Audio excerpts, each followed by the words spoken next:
tukang sempol baru dah. Mau lihat seporsi harga teh mung 5.000. Barang ditinggal teh alas satu sukana meni panjang kitu meni siga sapunya re. Yang ditanyakan ugi emang geus puguh pasti ganyalan teh katulungan. Sabeulana teh tukang hayam geprek cenah teh. Mau lihat seporsi harga teh mung 15.000.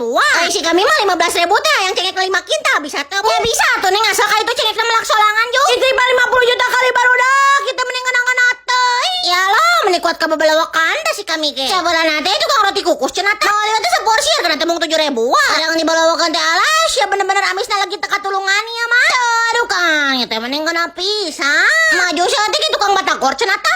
Aduh kan ya sekarang memang kuatan kahayang ngamuk mah nya 5.000 porsi na kuatan katolomong gitu mah. Ya lo mang siap-siap ku sumidahan jeung radana jeung si mana jeung lapakna jeung kabogohna sia teh. Teu ada gua lagi babat dengan tolomong si kami ini